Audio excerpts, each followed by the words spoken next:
Many Golden Age male stars kept their sexuality secret due to strict Hollywood norms. Though none were secretly born male and lived as women, several, like Rock Hudson and James Dean, hid being gay or bisexual. Studio pressure and social taboos forced them to mask their true identities. During Hollywood's Golden Age, 1930s, 1960s, many stars concealed their true identities due to the era's strict moral codes and rigid studio control. While there are no credible records of actresses who were secretly born male, the period was marked by many LGBTQ+ performers who had to live in the shadows.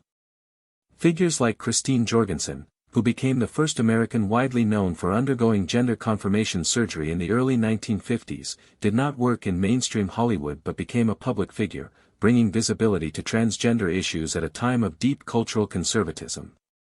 Actors such as Rock Hudson, Tab Hunter, and Anthony Perkins lived double lives, hiding their sexuality to preserve their careers. Homosexuality was considered taboo and could destroy a star's public image. Some performers entered fake relationships or marriages orchestrated by studios to maintain a heterosexual facade. Others, like Billy Haynes, chose love over fame and were forced out of the industry. These stories reflect the high personal cost of fame in a repressive time. Though not secretly transgender, many actors had to suppress essential parts of themselves. Their courage and quiet defiance paved the way for future generations to live more openly and authentically. Billy Tipton was a talented jazz musician who gained prominence in the 1940s and 1950s, performing with several popular bands and eventually forming his own trio. Assigned female at birth in 1914, Tipton began presenting as male in the 1930s in order to pursue a music career, at a time when women faced significant limitations in the jazz world. He maintained this identity professionally and personally for the rest of his life. Tipton's gender identity was not publicly known until after his death in 1989, when paramedics and later the media revealed he had been assigned female at birth. Even his adopted children and long-term partner were unaware. The revelation sparked widespread media coverage and debate, often sensationalized and lacking sensitivity. Tipton's story is now widely recognized as an early example of a transgender man navigating life in a deeply unaccepting society. Though not a Hollywood celebrity, his case remains one of the most prominent early instances of a public figure whose gender identity diverged from societal expectations. His life challenges assumptions about gender, visibility, and the lengths people have gone to simply live authentically, especially in eras of intense social repression and limited acceptance of LGBTQ+ identities. Rock Hudson, born Leroy Scherer Jr. in 1925, was one of the most iconic romantic leading men of Hollywood's Golden Age. With his striking looks and charming screen presence, he became a box office sensation in the 1950s and 1960s, starring in hits like Magnificent Obsession, Pillow Talk, and Giant. Behind his clean-cut, heterosexual public image, however, Hudson was a gay man living in a deeply homophobic industry and society. Throughout his career, Hudson remained publicly closeted, pressured by studios to maintain an image that aligned with traditional gender and sexual norms. Rumors about his sexuality occasionally surfaced, but were quickly suppressed through carefully crafted public relations strategies, including orchestrated dates and even a brief marriage. Despite his private reality, Hudson's career flourished, making him one of Hollywood's most beloved stars. In the 1980s, Hudson became the first major celebrity to be diagnosed with AIDS, bringing unprecedented public attention to the disease and the stigma surrounding it. His illness and death in 1985 were pivotal in shifting public discourse on AIDS and homosexuality. Though he never openly came out during his lifetime, Rock Hudson's legacy endures as both a screen legend and an accidental LGBTQ+ pioneer. William "Billy" Haynes was a popular silent film actor during the 1920s and early 1930s, known for his charm, comedic timing, and boyish good looks. He quickly rose to fame under MGM, starring in box office hits like Brown of Harvard and Tell It to the Marines. Unlike many stars of the era, Haynes was openly gay among his friends and colleagues in Hollywood, and he lived with his partner, Jimmy Shields, in a long-term relationship that defied the era's strict social norms. However, in the early 1930s, Haynes faced a career-ending ultimatum from MGM studio head Louis B. Mayer: choose a sham marriage to protect his image or end his relationship with Shields. Haynes refused, choosing love over fame. As a result, his film career was abruptly halted. After leaving acting, Haynes and Shields successfully transitioned into interior design, becoming sought-after decorators for Hollywood's elite. Their firm thrived, and their relationship endured for nearly 50 years until Haynes's death in 1973. Billy Haynes's story stands out as one of rare integrity during a time of deep repression. His refusal to hide his identity made him a quiet trailblazer in LGBTQ+ history and a symbol of personal courage. Cesar Romero was a charismatic actor best known for playing the Joker in the 1960s Batman TV series, but his career spanned decades, beginning in the 1930s. With his tall frame, slicked back hair, and Latin charm, Romero was a favorite in romantic and swashbuckling roles during Hollywood's golden age. Despite his popularity with female audiences, Romero never married, a rarity in an era when studios often arranged public relationships to mask the private lives of their stars. Throughout his life, Romero was discreet about his personal affairs, but many Hollywood insiders and later biographers described him as a gay man who carefully maintained privacy due to the pressures of the time. He was often seen in the company of men, yet he avoided scandal, likely thanks to his charm, professionalism, and the careful management of his image. Unlike some of his contemporaries who were forced into sham marriages or public denials, Romero managed to navigate the industry without conforming to its expectations, while still protecting his career. Though he never publicly came out, Romero is now remembered as part of a generation of LGBTQ+ actors who quietly endured in an industry that demanded secrecy. His legacy endures as a talented performer and quiet trailblazer. Vincent Price, famed for his iconic roles in horror films during Hollywood's golden age, was known for his distinctive voice, suave demeanor, and chilling performances in classics like House of Wax and The House on Haunted Hill. While Price maintained a polished public image as a leading man and devoted family man, some biographers and family members have suggested that he may have been bisexual, though he never publicly discussed his sexuality. In the conservative climate of mid-20th century Hollywood, openly discussing non-heteronormative identities could end careers. Price's private life remained guarded, and any rumors about his sexuality were never confirmed during his lifetime. His marriages and public persona adhered to societal expectations, which helped maintain his mainstream success. Today, Vincent Price is appreciated not only for his film legacy but also as a figure who may have navigated complex personal identities in a time when such truths had to remain hidden. His story reflects the challenges faced by many actors of the era who could not live openly as LGBTQ+ individuals without risking their careers and reputations. Price's nuanced legacy continues to inspire discussions about sexuality, identity, and the pressures of Hollywood's golden age. James Dean, the iconic star of Rebel Without a Cause, East of Eden, and Giant, became a symbol of youthful rebellion and vulnerability in the 1950s. Despite his brief career, cut short by a fatal car crash at just 24, Dean left an indelible mark on American cinema. While publicly known for relationships with women, such as actress Pura Angeli, numerous rumors and accounts suggest that Dean may have been sexually fluid or bisexual.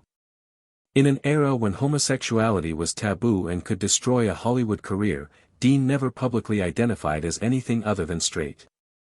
However, friends, biographers, and Hollywood insiders have claimed that Dean had romantic or sexual relationships with both men and women. Screenwriter William Bast, a close friend and roommate, later revealed they had a romantic relationship. Other sources suggest Dean was willing to engage with powerful men in the industry, possibly to further his career, though this remains speculative. Whether these claims are entirely accurate or exaggerated, Dean's perceived fluidity has made him an enduring queer icon. His sensitivity, emotional depth, and refusal to conform to rigid masculine norms challenged the expectations of his time and helped broaden Hollywood's image of male identity, even if only subtly and posthumously. Marlon Brando, one of the most influential actors of the 20th century, was renowned for his raw intensity and revolutionary acting style in films like A Streetcar Named Desire, On the Waterfront, and The Godfather. Off-screen, Brando was known for his rebellious nature and refusal to conform to Hollywood's expectations, both professionally and personally.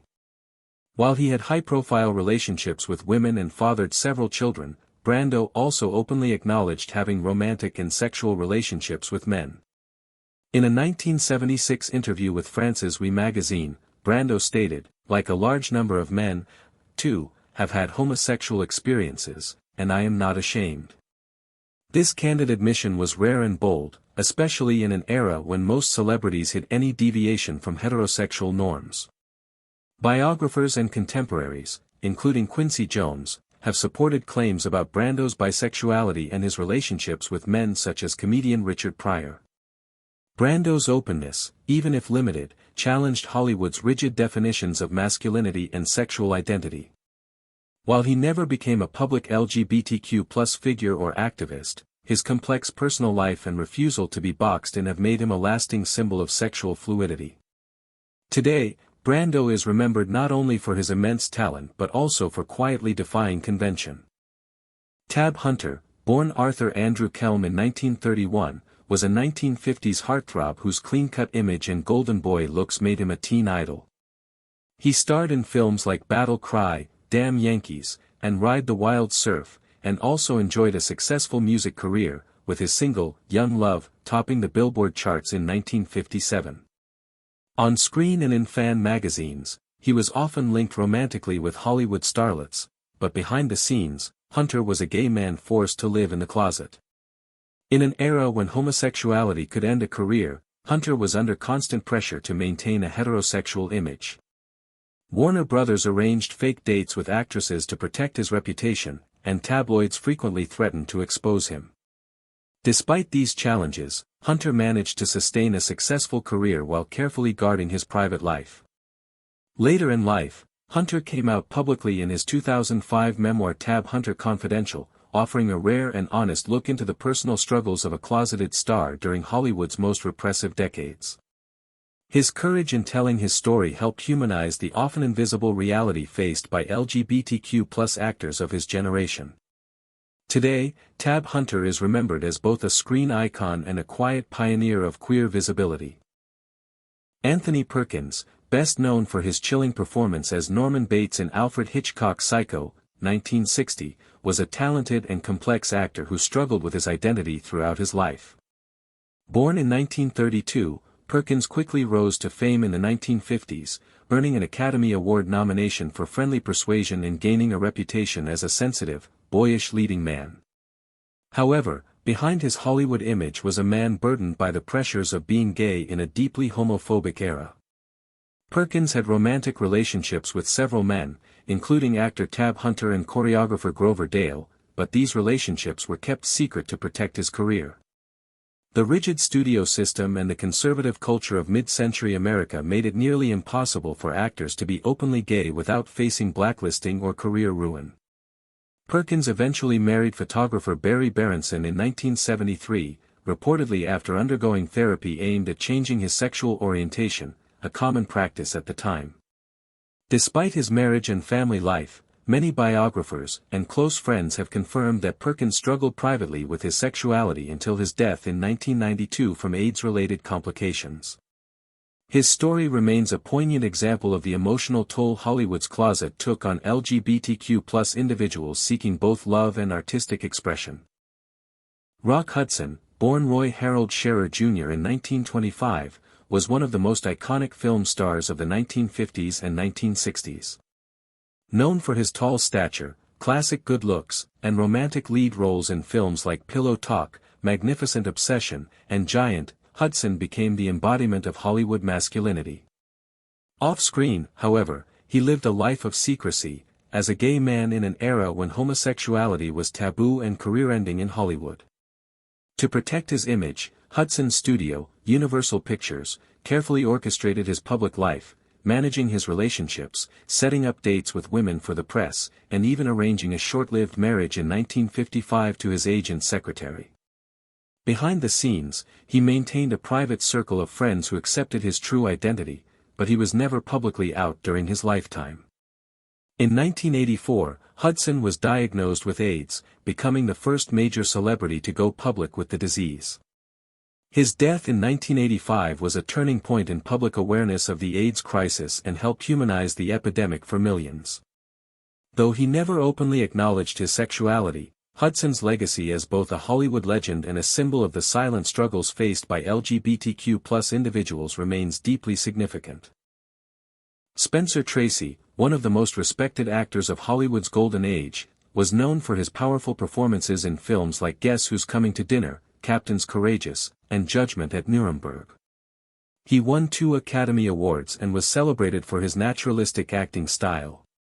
Publicly, Tracy was known for his long-standing companionship with actress Katharine Hepburn, a relationship that endured for over 2 decades, despite Tracy never divorcing his wife, Louise Treadwell.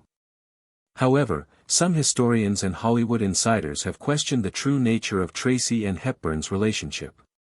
While they were close, some suggest their bond may have been more platonic or orchestrated by studios to protect their images. In particular, there has been speculation, though never confirmed, that Tracy may have struggled with his sexuality or lived a more complex personal life than the public was led to believe. Tracy was a devout Catholic who reportedly struggled with guilt, alcoholism, and inner turmoil throughout his life. He was intensely private, and any discussions of his personal life were rare. While there is no definitive proof of same-sex relationships, modern queer film historians often examine Tracy's life as emblematic of the emotional cost of Hollywood's rigid expectations during the mid-20th century. Greta Garbo, born in Sweden in 1905, was one of the most enigmatic and iconic actresses of Hollywood's golden age. Known for her beauty, mystery, and unmatched screen presence, she starred in classics like Camille, Queen Christina, and Ninotchka. Garbo famously retired from acting at the height of her career in the early 1940s, adding to her legendary status as a reclusive and private figure. Though often romantically linked to men in publicity materials, Garbo never married and avoided public discussion of her personal life. Over the decades, speculation about her sexuality grew, with many biographers suggesting she may have been lesbian or bisexual. She is rumored to have had close, possibly romantic relationships with several women, including actress Mercedes de Acosta and writer Salka Viertel. Garbo's androgynous style, deep voice, and strong rejection of traditional gender roles have made her a queer icon. Some conspiracy theories have circulated claiming that Garbo was secretly born male, but there is no credible historical evidence supporting this. Such claims often stem from misogynistic or transphobic sensationalism. In reality, Greta Garbo's legacy lies in her defiance of gender expectations and her unapologetic commitment to personal freedom in a restrictive era.